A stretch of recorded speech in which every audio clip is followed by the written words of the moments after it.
Welcome to Parker's MMA Show. If you want to learn about all things going down in the fight world, you've come to the right place. Each episode, your host Parker Keene will take a deeper dive into the always entertaining world of sanctioned fist fighting. Now here's your host, Parker Keene. Welcome back, everyone, to another episode of Parker's MMA Show. We have episode 82, and we are here with a very special guest, Junior Albini. He is a 15-6 heavyweight MMA fighter, most recently competed in the Serbian Battle Championship, but he's a veteran of the UFC, still young in his MMA career, and one of the most fearsome knockout artists in all of Brazil. So very, very excited to catch up with Junior here and find out what's happening next in his career. Junior, welcome to the show. Thank you very much. It's very nice to be here with you guys. Thank you. So, Junior, you born and raised in Paranagua, Brazil. Can you talk about what life was like growing up in the south of Brazil? It's a very good part here in Brazil. The south part is more easier to get good opportunities at school and everything else. But in fighting, we have Curitiba that's very close to here, so we have a very good influence in fighting. And in my city was the first city that Anderson Silva comes from Curitiba to my city to train jiu-jitsu. I think it was in the 90s, in the early, and he started here. So we have a big culture here in Paranaguá. I think it's one of the earliest in whole Brazil. How did you first get involved in martial arts? Like, obviously Brazil's very famous for soccer, but did you start off in doing jiu-jitsu and kickboxing early on, or how did you get involved? No, I started to lift weights, to lose some weight, because I was like, I don't know in pounds, but in kilos, 106 kilos. I was 13 years old. That's too much weight for me. Then I had to find something to lose weight. And I first started to weight lift, and I didn't enjoy it. And a friend called me and say we were watching actually an anime called Hajime no Ippo. It's from boxing, and we are kind into boxing. And he just called me and say, hey, there's a school here, boxing school. They are giving free lessons, and if you want to come, I can go with you. Then I start to do some boxing to lose weight, and the rest is history. I think 106 kilos is like right around 225 pounds. So you were 225 pounds as a 13-year-old. So have you always been a big guy like that? No, I always enjoyed doing sports, but from my 10 years to my 13 years, I was playing a lot of video games at home, eating a lot. I was already big, but I wasn't that fat. But when I went without sports, my weight just grew up insanely. So obviously you start taking boxing lessons around that time. Tell me how you eventually get to MMA, and when did you decide to take your first amateur fight? Here in Brazil we have two good states for boxing. It's São Paulo and Bahia. Right now we have an Olympic champion from Bahia, and São Paulo is the strong culture in boxing. So that being said, here in the south part it's very hard to get boxing bouts. And especially for me, that I was like, when I was ready to fight, I was 16 years old and I was heavy. And there's age limitations and everything else, so it was very hard for me to get fights. So when I was 17, I think it was easier to find me a pro fight in MMA than to look somebody else to fight boxing. That's why I went to do my first MMA fight. I did a lot of boxing amateur fights later, but I think I really enjoyed more MMA. I started doing jiu-jitsu together because I want to lose more weight after boxing. So it all comes together. So what was one of your favorite stories from that time? Your amateur career in Brazil. Oh, there's so many because here in Brazil, when I was already in UFC, I really enjoy to go to this small show and follow guys that train with me, and the guys here, they really love fighting. And just like me, I didn't start for money. I didn't start for nothing. I have opportunities to walk away right now from fighting, but I think the culture for me is too good, I love to be around my friends. I love the environment. I love to fighting, and it's good. There's so many good stories and so many things I can't say, right? But but it's a good life, brother. So tell us about when did you know for a fact that this is what you were going to do? I was going to go be a professional fighter. Probably when I was 16 years old, when I was finally lose some heavy weight already. I was getting ready to fight, and I pretty much said to me that I want to fight. I start to get really easy on school. I didn't want to go to school anymore. My father was trying to kill me because you must study, you must stay in school. But I didn't want to do any more study. My head was only on MMA and boxing. And then when I had the first opportunity to do a MMA fight, I said that's it for me. I don't even care about money, I said, I can live anywhere. I don't care. I can take care of myself somehow, some way. But I want to do this to my life because it brings me joy. And after my first, actually 3 days before my first pro fight, I lost my father. And a couple weeks ago, he was hospitalized, right? I couldn't talk to him because he was like in not intensive treatment, so I couldn't speak to him for 3 weeks. So the whole process for me, knowing that I was going to fight, I couldn't talk to him. Say, "Oh, I'm going to do my first fight." I couldn't talk to him. It was just like this. So I think this for me a little bit to make him proud somehow, because he was a former boxer too, but amateur in army here in Brazil. So for me, it's like a way of honoring him somehow too. What was it like, Junior, in those early days? You take your first couple professional fights and you're bouncing around this Brazilian regional scene. I mean, what is it like to fight on those kind of cards locally? I mean, it's not something that what we in the States get to see a lot of. What is kind of special about that Brazil regional scene? I think we're far behind from other countries, especially USA. The way we handle things here. So I was having a lot of trouble with my weight because I didn't know if I want to go to 205 because I was still young, and I was losing weight, but I didn't knew. We have a conception here like 10 years ago, 8 years ago that uh, the better, the most you can cut weight, the better because it's gonna be stronger. Right now, we know that it's not true. Somehow it's better for you to fight close to your original weight. But that time we didn't have the kind of knowledge. So uh, in the whole thing is different because you don't take the weight cut professionally. There's a lot of you don't know when you're gonna fight, so it's a little bit harder to cut weight, and you don't know who you're gonna fight. There's no videos, there's no tape, there's nothing for you to study.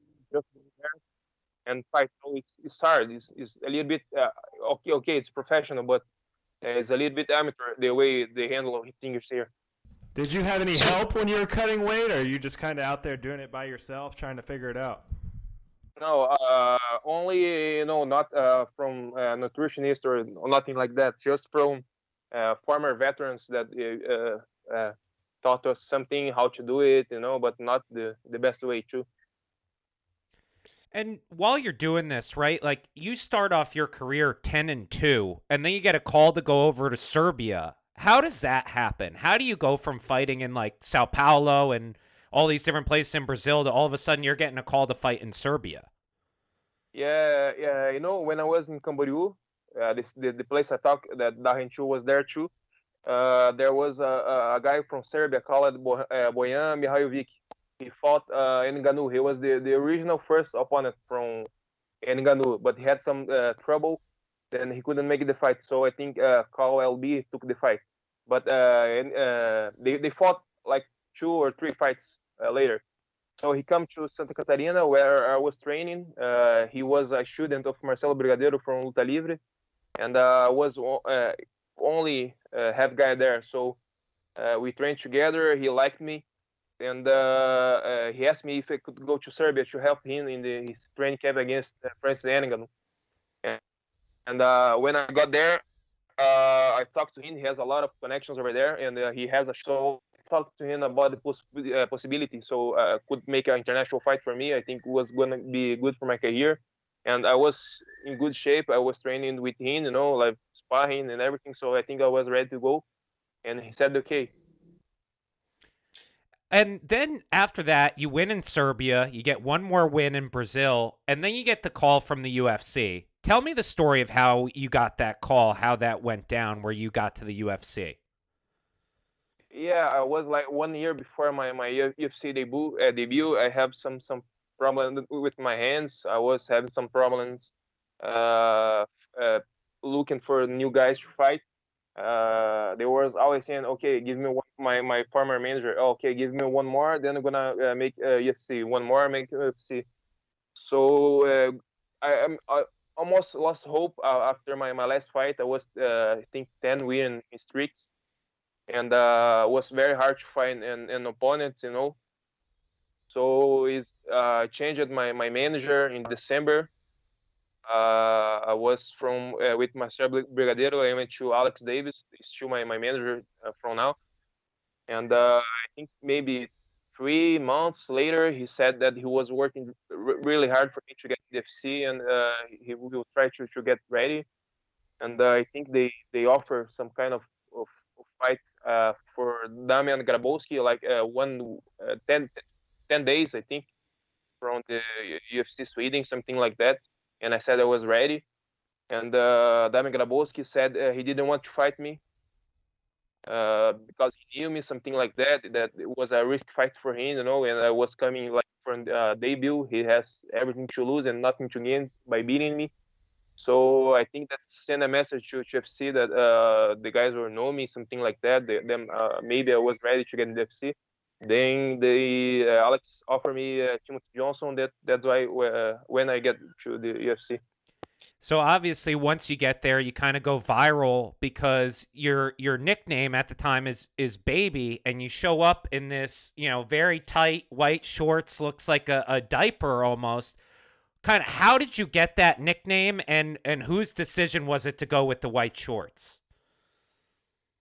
Actually, when I was to my first, I did a fight here in my city, Paranaguá. Then when I was 18, I went to Curitiba to a bigger training camp, and my mother took me there, and he talks to the owner, the manager. It's Cristiano Marcelo, is the coach for Eliseu Capoeira. She said you have to take care of him. He's big, but he's just a baby. That's why I got the nickname Baby. And about the diapers, I have a lot of water retention in my legs. So the first thing that comes back again are the size in my legs. So I think when I proved in the beginning of the week I was losing weight, and after in the fight day in the hour, it was so tight, and I had to put it over, and unfortunately it looked like a diaper. Yeah, that's classic. So you get your first shot in the UFC. You KO Tim Johnson, friend of the show, on the in your debut. What was that feeling like, getting a KO on the biggest stage in the world? Oh, it was awesome, but I didn't feel like it was something different that I ever did. I said, okay, I'm in the UFC right now, and but just fighting. It's the same thing. There's nothing new. But I think I completed my first thing that I swear on my father's grave that I would honor him. I think it was a part of me relieved that accomplished that, and I want to just keep going. Just I I finally start thinking to myself that I finally can provide to my family, to everyone that is with me, and do the thing I love, that's fighting. So I think it was more kind of relief after the fight. And for me it was good because I see that I belong there, you know. So after that fight, you have unfortunately 4 losses in a row, all to, former champion and Orlovsky, and then 3 other guys that have been, in the top 10. So how is that, dealing with that, and just how do you deal with the loss in general? And now since then, you've reeled off 2 wins again, so you've obviously turned it around. But just talk to me a little bit about that. I think for my first fight against Timothy Johnson, I gave myself so much in my training camp. You know, I burned myself out to really make a good fight. And because it was a good fight, I earned performance, and everyone was talking about me. I think I entered in their rankings and everything. They want to see me fight again, so I think I shouldn't have accepted that Arlovsky fight so soon. I didn't have any enough time, in my opinion, to assimilate everything, the UFC, the money, the attention that I was getting, you know. And I didn't have a good training and how I was supposed to give myself in training, you know. And after that Arlovsky fight, I went to the fight knowing 100% that I would win that fight, but it didn't go my way, and I think I lost a lot of confidence doing this, you know. And I think I was like not a loss of confidence, but broke my heart, you know, because I really entered the UFC thinking that I was able to be champion, you know. Obviously, you've bounced back, right? You've bounced back from those losses. You've gotten back in the win column. What changed for you that allowed you to kind of get back to your winning ways? Actually, I did another fight last week, a really small show because the pandemic here is very bad to find opponents here, and it was a good way to find rhythm. So I really don't care anymore. You know, I just want to keep fighting. I know for sure that I'm gonna be back to UFC later or this year, maybe next year. I know I'm putting the right enough work to get there. I know I can give so much more. I'm not gonna say to you, oh, I'm gonna be champion, but I'm sure know that I can be up there because I went to ATT. I trained a lot of tough guys, you know. I started training MMA like when I was 14. I think I have the tools to be there, you know, and to be back to the winning column. I think it's a good way to bring back some confidence, not to build back myself. I think maybe in the FC I burned myself because I went to Arlovsky, then Olinik, then Jairzinho. I think was a lot of you know bad choice for me to make, you know, to I didn't have the proper way to build myself back up. I think I lost that Olinik fight that I wasn't supposed to lose. All my confidence was running away, you know. I shouldn't have lost to those guys that I think if my confidence was good and I was feeling good, you know. I went to like a blank space with Olenik that when he got me Ezekiel choke, I knew for sure if he can give me that Ezekiel show like 100 times right now, I know I have the jiu-jitsu enough to defend myself, you know. But when he got me in that position, my head went blank. I was starting to think to myself, oh my God, I can't believe that it's going to happen to me now. And a little bit, I have some kind of panic, you know. So I think I had to build myself up again, but I'm sure that I have the tools to be there. So obviously we talked a little bit about it, but the ultimate goal obviously is to get back to the UFC. What is your goal for just the rest of the year, you know, now that we have a couple months left in 2021? Yeah, I have another small fight on Sunday, and I just want to keep active right now. I need some rhythm. I need to build up. You know, when you keep fighting a lot and come back to training again, you know, you evolve so much because you feel more into the game. So I just want to keep busy, you know. Right now, I think it's got warmer here in Brazil, the show situation, because there was a long time without anything. So right now, everyone wants to do a show or something like that, you know. Right now, the pandemic situation is getting a little bit clear, so I wanna have how can I say to you, like surf, you know, the wave right now. That's Ride the wave, the momentum. yes, that's it. Beautiful. So we ask this to a lot of the fighters, but what is, in your opinion, the biggest problem with modern day MMA, and what would be your solution to fix it? I think I don't have a big problem, you know. I think I follow a lot of sports. I love soccer. I love a lot of sports in Brazil. I think it's the natural way, you know, to sports to evolve. It's not gonna be the same thing, you know. There will always gonna be a new problem. So I think it's right the way it is. Maybe some uh, guys that you know, a lot of media, you know, and don't fight good and get more attention than others, you know. I think maybe, but there's in all other aspects of life, not just sports, you know. Sometimes people that worth more attention and don't doesn't get it, so it's not fair. It's not a fair game. So I don't see any good uh, a big problem in the sport. So I got to ask you, I'm a huge soccer fan. We recently got the Brazilian league that we can now see in the U.S. So I'm in the market for a team, Junior. Who is your soccer team that you like in Brazil, and why should I root for them? Yeah, it's São Paulo. Right now, the coach is Hernan Crespo. He's a former legend from Argentina. And you know, in Brazil, soccer situation outside some things like Flamengo, that's a really good financial situation. Most teams here are broke, you know. So it's hard to compete against teams like Flamengo, right now Atlético Mineiro, that are teams that have a good situation, like Palmeiras, that was the last Libertadores, like the champions, Mm-hmm. champion. So I think São Paulo has identity, you know. Is the biggest world winner here we have in Brazil, and it's a passion for me. Red and black, right? They have the red and black crest, Sao Paulo. Yes, yes, red, black, and white. Yes, it's called a tricolor. There we go, Park. That could be our team. And then Junior, what is the best advice you have received in martial arts or in life?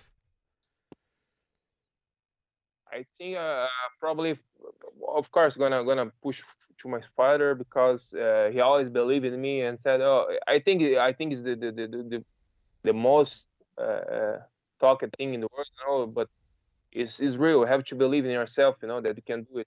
And my father always give me freedom to choose whatever I want to. All right, we got one more for you, and then we got a little rapid fire segment here. But Junior, what is your favorite thing about living the lifestyle of a professional fighter, and what is your least favorite thing about it? I think the least favorite, it's very easy to say, is the weight cut, you know, and the diet. It sucks, and the sleep, you know. I have to the recover part. I have to sleep. I can hang out. I can do most of stuffs. And I think the best way is the friends, the community. When you train together, and I have a big camp, you know, you really become friends of everyone. It's a nice environment, you know, and the traveling and everything is very good, you know. It's very, it's kind of freedom that I have in fight, you know. I can change camp, I can go wherever I want, I can spend some time in Thailand. Maybe I can go to US to make some wrestling, something like that, you know. All right, Junior, we have a segment we do with everyone on this show. We have 5 rapid fire questions, just like a 5-round fight. I got 5 questions for you about heavyweight stuff. So I know you're a big guy. Let me know when you're ready for the rapid fire. All right, let's go. Question number 1. Who would win in a fight? The top 5 flyweights in the UFC or Francis Ngannou? Oh, Francis Ngannou. Yeah. Number 2. What is the tallest building or mountain you have ever been to the top of? Oh, no, not really. Not when I'm afraid of height. You're afraid of heights. Number 3. What is the heaviest thing you have ever lifted? A deadlift bar, maybe. How heavy? How heavy do you deadlift? Yeah, 208 kilos. That's like, I think, that's over 550 pounds. Yeah, I think 60, something like that. 660 pounds? Jeez. Number 4, what is the largest meal you have ever eaten in your life? My largest meal probably in the U.S. I ate 2 whole box of donuts. It was my first time trying. We don't have here in Brazil. It was amazing. You ate 24 donuts? Like, yeah. The big box ate 2 and a milkshake. And number 5, what is the largest animal you think you could take in a fight? Oh, that's bad. I love fishing. I love everything. So I have a very bad respect for animals, and I know they can beat our ass very easily. Probably a small chimpanzee, maybe something like that. All right, there it is. Those are the 5 questions. Junior, thank you for coming on the show. Let the people know where they can find you on social media, and then any shout-outs that you have. Yeah, on my Instagram and Twitter. I don't write a lot on Twitter, but I like Instagram and reading all stuff on Twitter. It's junior.albini. And any shout-outs? No. Thank you. No. All right. Well, that was episode 82 of Parker's MMA Show. I'm Billy Naden. He's Junior Albini. That's Parker Keene. Like, share, subscribe, tell your friends. Junior, thanks again for coming on the show. And when you get another fight book, let us know. We'll have you back on. All right. Thank you very much for having me. Thank you. Thank you, Junior. Have a good night. We'll see you. You have a good night. Texas Trees is the premier tree care company in the DFW area.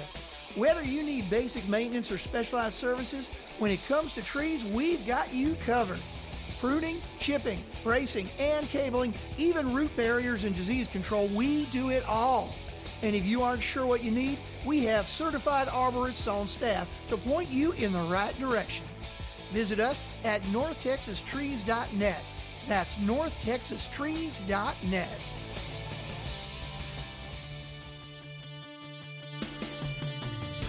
Thanks for listening to Parker's MMA Show. Take a moment to rate and review on Apple Podcast or wherever you get your podcasts, and visit parkerkeen'smmashow.podbean.com for additional information on Parker and to stay up to date on the latest drama in the fight world.